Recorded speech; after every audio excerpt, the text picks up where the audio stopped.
Best health packages up to 80% discount. Tirumala Diagnostics. నమస్తే India's largest digital media network Suman టీవీకి స్వాగతం. ప్రస్తుతం మనతో ఉన్నారు ప్రముఖ ఆధ్యాత్మికవేత్త డాక్టర్ అనంతలక్ష్మి అమ్మ. అమ్మ నమస్తే అమ్మ. నమస్తే తల్లి. అమ్మ, భోగి అంటే ఏంటి? భోగి యొక్క విశిష్టత ఏంటి? సంక్రాంతి పండగ మనకి పెద్ద పండగ. తెలుగు వాళ్ళకి, దక్షిణాచ్యులకి, అసలు భారతదేశం అంతా చేసుకుంటారు అనుకో. తెలుగు వాళ్ళు అయితే దీన్ని పెద్ద పండగనే అంటారు. అవును, పెద్ద పండగ. పెద్ద పండగ అంటారు. ఎందుకు పెద్ద పండగ అంటే రెండు కారణాలుగా. ఒకటి ఏమిటంటే పెద్ద ఎత్తున చేసుకుంటాం, ఎక్కువ రోజులు చేస్తాం. పెద్దల పండగ కూడా ఇలా మూడు రకాలుగా పెద్ద పండగ అంటాం. ఈ పెద్ద పండగ 4 రోజులు ఉంది.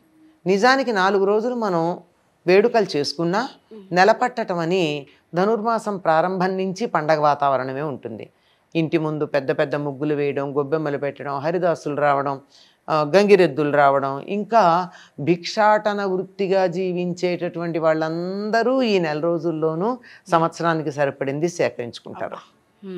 ఎందుకంటే మనది వ్యవసాయక దేశం కదా, అంచేత పంటలు ఇంటికి వచ్చి అందరూ సంతోషంగా ఉంటారు. ఇలా సంక్రమణం జరగడానికి ముందు రోజును భోగి అన్నాం.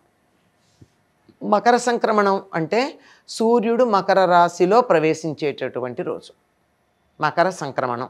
సంక్రమణం అంటే పొందడం అని అర్థం. దానికి ముందు రోజుని మనం భోగిగా చేసుకుంటాం. ఈ భోగి అని దేనికి అంటే భోగానికి సంకేతం. భోగం అంటే పండగ నాడు, సంక్రాంతి నాడు పెద్దగా వేడుకలు ఉండవు. వేడుకలన్నీ ముందు రోజే ఉంటాయి. తలంటి పోసుకోవడం, తలంటి అంటే తెలుసుక తల అంటుకుని పోసుకోవడం, ఊరికే నెత్తి నీళ్లు పోసుకోవడం కాదు. ఉట్టినే నీళ్లు పోసుకుంటే అది తల స్నానం. తల అంటి పోసుకోవడం అంటే తలకి నూనె పెట్టుకుని, ఒంటికి నూనె పెట్టుకుని, ఆ జిడ్డు వదిలేటట్టుగా కుంకుడికాయో షీకాయో, ఈ రోజుల్లో అయితే షాంపూనో ఏదో పెట్టుకుని ఆ జిడ్డు వదిలించుకోవడం. అంటించుకుని వదిలించుకునేది తల అంటు అంటే నూనె. అలా పెట్టుకుంటే అది శుభం అమ్మ. ఏ శుభకార్యానికైనా తల అంటుకునే స్నానం చేయాలి కానీ ఉరికే చేయకూడదు. సూర్యోదయానికన్నా ముందే తలంటుకుని స్నానం చేసేసి అప్పుడు ఆ తరువాత రోజంతా వేడుకలే ఉంటాయి. ఈరోజే పిండి వంటలు చేసుకోవడం ఉంటుంది, ఈరోజే భోగి పళ్ళు పోయడం ఉంటుంది, ఈరోజే పేరంటాలకు ఉంటాయి. ఇవన్నీ ఈరోజే ఉంటాయి. సంక్రాంతి నాడు అవేమి ఉండవు. అందుకని ఈ భోగం అంతా అనుభవించేటటువంటి రోజు గనక ఇది భోగి. ఇది దక్షిణాయనానికి చివరి రోజు. మర్నాటి నుంచి ఉత్తరాయణం వస్తుంది.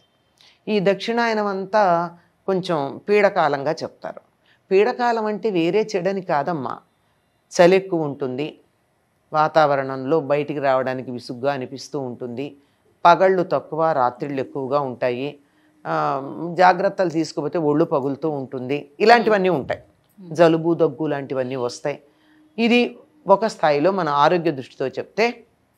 మరొకటి ఏమిటంటే దక్షిణాయనం అంతా పితృదేవతలకు సంబంధించిన కాలం, అందుకే సాధనాపరంగానే గడపాలి ఈ కాలం అంతా. ఉత్తరాయణం అంతా దేవతలకు సంబంధించిన కాలం, అప్పుడంతా ఆనందంగా గడుపుతాం వేడుకలతో. కనుక ఇవన్నీ కూడా జరిగిపోతూ ఈ దక్షిణాయనం అయిపోయింది అనడానికి సంకేతంగా తలంటుకుని ఉన్న మన ఏదన్నా అంటాం చూడండి, తలంటి పోసేసుకున్నానంటాం. అంటే ఒక పెద్ద పని అయిపోయిన తర్వాత తలకున్న బరువు తగ్గించుకోవడం, అట్లా వదిలించుకుని ఆనందంగా ఉండడానికి సంకేతం. ఈనాడే భోగిపళ్ళు పోసుకుంటారు. ఈనాడే దాని పేరే భోగిపళ్ళు. అలాగే బొమ్మలు పెట్టుకునే అలవాటు ఉన్నవాళ్ళు బొమ్మలు పెట్టుకోవడం, పేరెంటాలు పిలుచుకోవడం.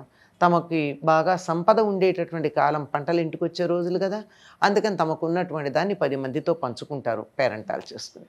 అంటే మీరు అన్నట్టు భోగము బాగా ఉంది కాబట్టి భోగం ఎక్కువ ఉంది, అందుకే భోగి.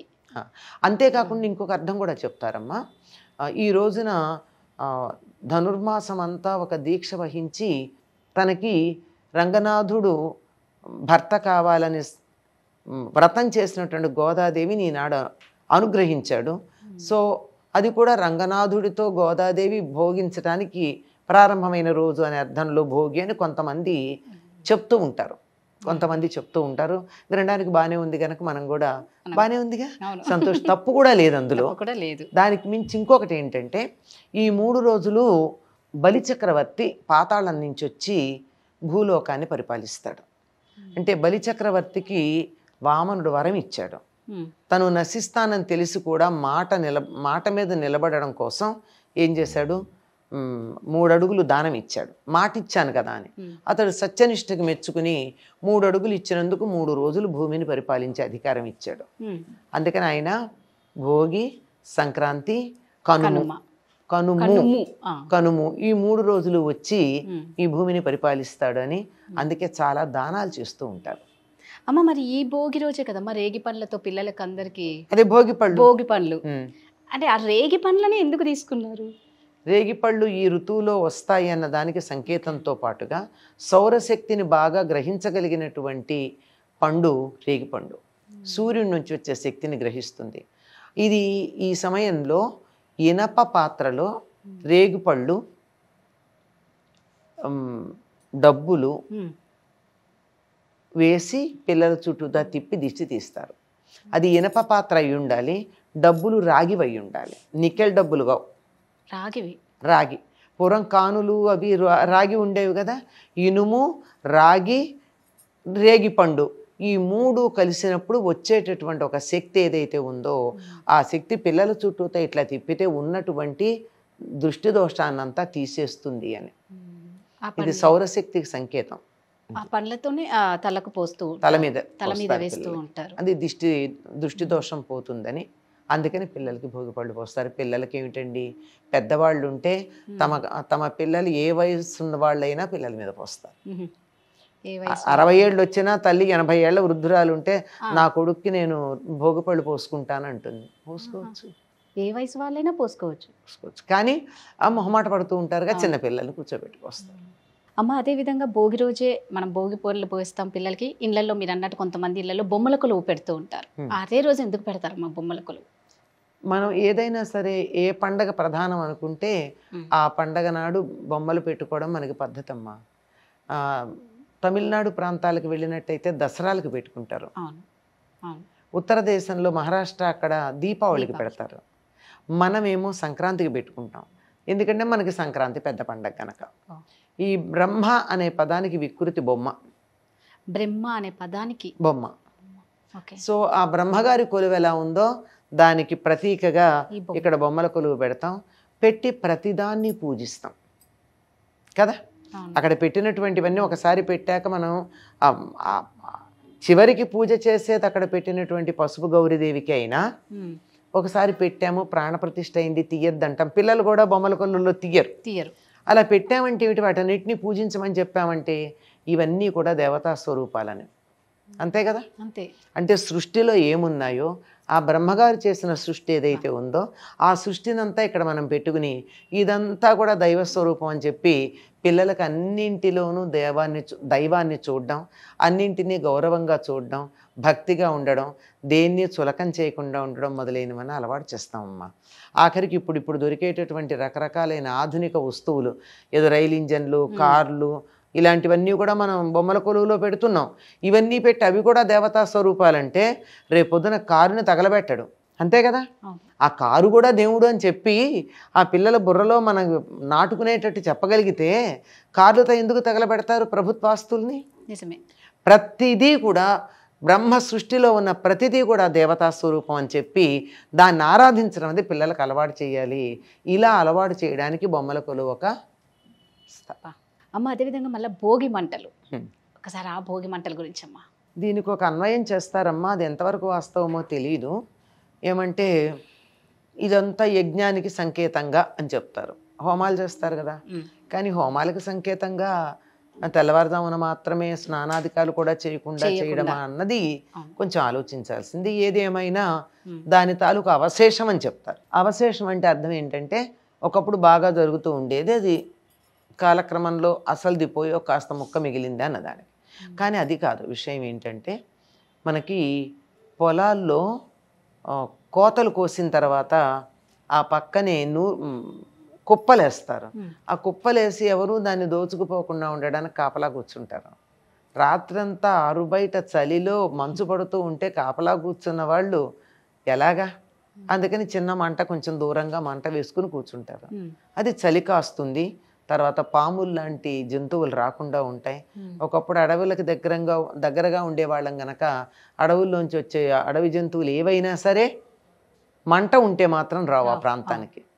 అందుకని వేసుకునేవారు అని ఒకళ్ళు సామాజిక శాస్త్రవేత్తలు చెప్పినటువంటి వివరణ.